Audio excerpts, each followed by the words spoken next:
Kluster Mahkamah kekal sebagai Presiden Bersatu. Dalam perkembangan terbaru pada mesyuarat Parti Pribumi Bersatu Malaysia, Tan Sri Muhyiddin Yassin telah diumumkan akan terus menerajui Parti Bersatu sebagai Presiden. Keputusan mengekalkan Muhyiddin melihatkan bahawa Parti Bersatu ketandusan orang untuk menerajui parti. Tan Sri Muhyiddin yang terpalit dengan pelbagai kes di mahkamah masih lagi mahu menjadi Presiden walaupun reputasinya sudah rosak. Sepatutnya Muhyiddin didesak untuk berundur dan beri laluan kepada orang lain, namun perkara ini tidak terjadi. Sebaliknya Faizal Azmu atau Peja pula yang diarahkan lepaskan jawatan yang sedang disandang. Proses mesyuarat dan keputusan yang dibuat oleh kepimpinan Bersatu terlalu jelas terlihat Parti Bersatu berada di dalam keadaan terumbang-ambing lalu tidak mahu ambil risiko untuk mengadakan pemilihan. Jika sebelum ini Parti UMNO dicemuh kerana tidak membuka pertandingan jawatan, namun kali ini Bersatu pula akan dikecam. Boleh difahami ketika UMNO tidak membuka jawatan top 2 kerana dari maklumat diperolehi ada pihak luar akan menggunakan kumpulan digelar broker untuk membuat kerja onar dengan taburan wang yang banyak untuk membeli undi. Ini kerana pihak yang dimaksudkan itu mahu merubah kepimpinan UMNO kepada kepimpinan yang mesra Tun Mahathir dan Parti Bersatu. Tidak terhenti di situ, mereka yang menggantikan juga akan mencadangkan UMNO dibubar dan diserap ke dalam Parti Bersatu. Hatta amat munasabah jika UMNO tidak membuka jawatan tertinggi untuk dipertandingkan. Sebaliknya Parti Bersatu yang tidak pernah diganggu oleh UMNO pula yang takut untuk membuka jawatan tinggi untuk dipertandingkan. Apapun alasan yang diberi oleh Parti Bersatu, bolehlah dianggap sekadar alasan menutup malu sahaja. Ada juga yang berpendapat Tun Mahathir masih mahu menggunakan Muhyiddin kerana jika dikekalkan akan bersungguh-sungguh untuk melawan gabungan PHBN. Ini kerana kedua mereka cuba merubah kerajaan supaya dapat melakukan sesuatu terhadap kes mahkamah masing-masing. Atas sebab itu, tidak mahu tunggu PRU16 untuk menjatuhkan kerajaan. Kini bahan cacian ketika UMNO tidak membuka pertandingan jawatan top telah kembali kepada Parti Bersatu dan Muhyiddin pula. Jenama rosak dan tercemar dengan kes mahkamah mengetuai Parti Bersatu sekaligus akan membuat Parti Bersatu hilang kedudukan moral dan Parti PAS dilihat mendukung pihak banyak kes mahkamah. Kluster Mahkamah kekal sebagai Presiden Bersatu.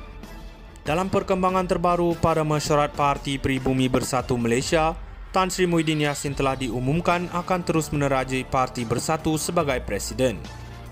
Keputusan mengekalkan Muhyiddin melihatkan bahawa Parti Bersatu ketandusan orang untuk menerajui parti.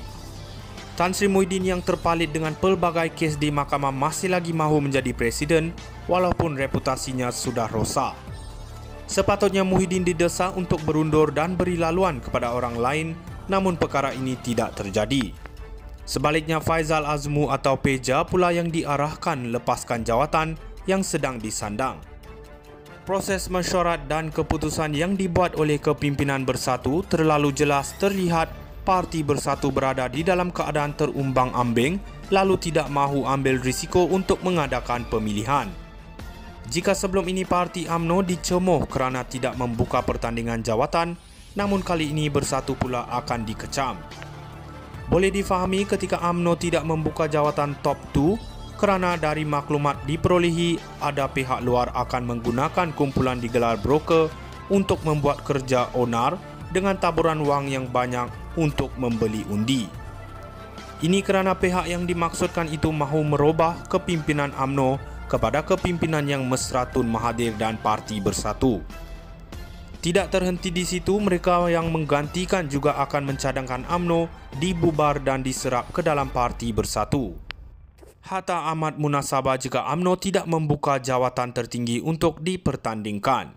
Sebaliknya Parti Bersatu yang tidak pernah diganggu oleh UMNO pula yang takut untuk membuka jawatan tinggi untuk dipertandingkan. Apapun alasan yang diberi oleh Parti Bersatu, bolehlah dianggap sekadar alasan menutup malu sahaja. Ada juga yang berpendapat Tun Mahathir masih mahu menggunakan Muhyiddin kerana jika dikekalkan akan bersungguh-sungguh untuk melawan gabungan PHBN. Ini kerana kedua mereka cuba merubah kerajaan supaya dapat melakukan sesuatu terhadap kes mahkamah masing-masing. Atas sebab itu, tidak mahu tunggu PRU16 untuk menjatuhkan kerajaan. Kini bahan cacian ketika UMNO tidak membuka pertandingan jawatan top telah kembali kepada Parti Bersatu dan Muhyiddin pula. Jenama rosak dan tercemar dengan kes mahkamah mengetuai Parti Bersatu sekaligus akan membuat Parti Bersatu hilang kedudukan moral dan parti PAS dilihat mendukung pihak banyak kes mahkamah. Kluster mahkamah kekal sebagai Presiden Bersatu. Dalam perkembangan terbaru pada mesyuarat Parti Pribumi Bersatu Malaysia, Tan Sri Muhyiddin Yassin telah diumumkan akan terus menerajui Parti Bersatu sebagai Presiden. Keputusan mengekalkan Muhyiddin melihatkan bahawa Parti Bersatu ketandusan orang untuk menerajui parti.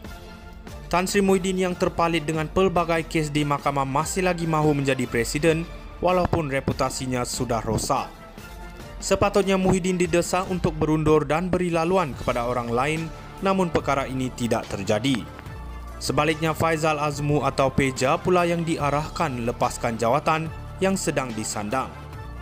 Proses mesyuarat dan keputusan yang dibuat oleh kepimpinan Bersatu terlalu jelas terlihat Parti Bersatu berada di dalam keadaan terumbang-ambing lalu tidak mahu ambil risiko untuk mengadakan pemilihan. Jika sebelum ini Parti UMNO dicemuh kerana tidak membuka pertandingan jawatan, namun kali ini Bersatu pula akan dikecam. Boleh difahami ketika UMNO tidak membuka jawatan top 2 kerana dari maklumat diperolehi ada pihak luar akan menggunakan kumpulan digelar broker untuk membuat kerja.